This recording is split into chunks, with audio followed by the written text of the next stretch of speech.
ब्रह्मचर्य धारण करने वाले उपासक को सबसे बड़ी सावधानी ये रखनी है, प्रत्येक इंद्रिय का अपना अपना ब्रह्मचर्य है। सत्य और पवित्र भगवत संबंधी बात करना ये वाणी का ब्रह्मचर्य है। भगवत चर्चा और भगवत कीर्तन सुनना ये कानों का ब्रह्मचर्य है। भगवत स्वरूप सबको देखना, संत महात्माओं का दर्शन, भगवत श्री विग्रह का दर्शन, ये आंखों का ब्रह्मचर्य है। इस तरह से समस्त इंद्रियों का अपना अपना ब्रह्मचर्य है। जो इंद्रियों को स्वच्छंद रखता है वो कभी ब्रह्मचारी हो ही नहीं सकता। जो काम और मन का संयोग है वो 1 सेकंड के कम हिस्से में हो जाता है। बोलने में काम शब्द में समय लगा, उसको मन में अटैक करने में और मन का उसमें तन्मय हो जाने में समय नहीं लगता। तो अपने लोग जब असावधान होते हैं तो मन तन्मय होता है, तो हम उसमें तन्मय होते हैं मन में, तो ये लगता है काम मेरे में आ गया। अब हम विक्षिप्त होंगे, अगर लड़नी है तो हम बहुत परेशानी का अनुभव करें।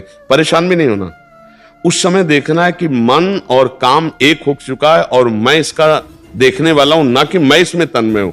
अब मुझे अपने मन को बचाना है, तो राधा राधा राधा राधा राधा। उस समय मन कहेगा कि नहीं बोलना है, चुप रहो, हम जो चिंतन करवा रहे उसे चिंतन करो, नहीं करना, राधा राधा राधा राधा राधा। 1-2-3 मिनट लगेंगे, 2-3 मिनट। अगर आप थोड़ी तन्मयता तो आपको शांति मिलने लगेगी और वो शांत। अगर पहली बार हरा दिया तो अगली बार और कम समय में हारेगा और धीरे धीरे तुम उसको हराना सीख जाओगे। पर ये है कठिन, क्योंकि ऐसे सानिध्य मिल जाएंगे कि आप लड़ते लड़ते कि कब तक लड़ूं, फिर उसमें पहुंच जाएंगे। आपको ऐसे प्रियजन मिल जाएंगे जो आपको कि काहे को तुम ऐसे, कुछ नहीं होता। आपको डॉक्टर की भाषा दिखा देंगे कि देखो लिखा हुआ है कि इससे आपका स्वास्थ्य अच्छा होगा। वो आपको ऐसे हर्षवर्धन करने वाले जो विकार को आप स्वीकार कर ले, ऐसी माया संग दिला देगी, ऐसी बातें दिला देगी कि आपका स्वास्थ्य अच्छा रहेगा, आपका जो माइंड डिस्टर्ब हो जाता है वो फ्री हो जाएगा, आप शांत हो जाएंगे। ऐसी तो आपको लगेगा कि बढ़िया, काहे को इतना लड़े। पर वो गलत दिशा है, वो दिशा नष्ट करने वाली है। थोड़ी देर के लिए वो निष्कामता आती है, जब हम किसी क्रिया को कर लेते हैं तो उस क्रिया की कामना का त्याग हो जाता है, उससे शांति मिलती है, ना कि उस क्रिया से। उस क्रिया की कामना गई और थोड़ी देर बाद जब वो भूत और बढ़ के चढ़ेगा, फिर वो धीरे धीरे नष्ट करता चला जाता है। तो हमें लगता है अगर पहली सीढ़ी पे इसे रोक लिया जाए तो बहुत उत्तम होता है। तो आप इसे हारिएगा नहीं, ठीक है। हाँ, जब कभी ऐसा हो तो जोर जोर से राधा राधा राधा राधा बोलिएगा, या सत्संग सुनते हुए टहलने लगिएगा। इसको एकांत मत दीजिएगा और अंदर से इस पे डूबिएगा मत। जैसे उत्तेजना बढ़ाने वाले जो फ्रेंड हैं, मित्र हैं, ऐसे बातचीत, ऐसी क्रियाएं, मतलब वर्तमान में ऐसे दृश्य, ऐसा दर्शन, तो इससे बचना चाहिए। तो हमें लगता है कि देखो वही बात, कमजोरी आ गई ना। अगर आप इसको सपोर्ट नहीं करेंगे तो इतना परेशान नहीं कर सकता। ध्यान रखना, अगर आप परेशान है तो कहीं ना कहीं सपोर्ट मिल रहा है उसको, कोई है आपसे जो ऐसा कराने के लिए विवश कर रहा है। अब वो चाहे कोई दृश्य हो या कोई मित्र हो या कोई बात हो, कोई ना कोई, अगर सपोर्ट इसका ना हो तो फिर इस पर विजय प्राप्त है। इसीलिए इसके सपोर्ट को काटना चाहिए।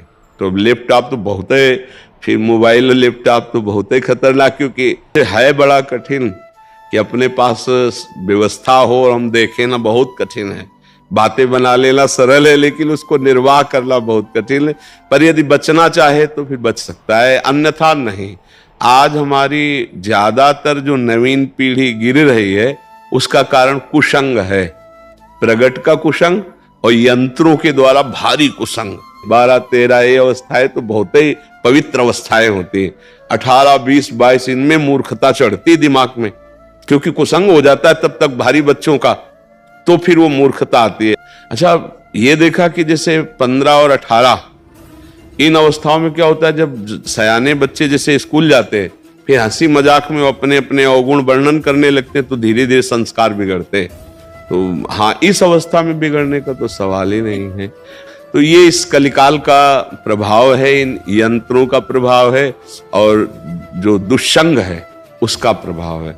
इसीलिए बहुत भयावह, मतलब आगे समय धीरे धीरे आने वाला है, क्योंकि हमारी जितनी नवीन पीढ़ी है वो जैसे दीमक लग जाए ना छोटे पौधे को, ऐसे है। अब जैसे इन बच्चों के संस्कार बिगड़ जाएं और अभी परिपक्व इनका जीवनी शक्ति है नहीं, सप्तम धातु वीर्य परिपक्व नहीं है।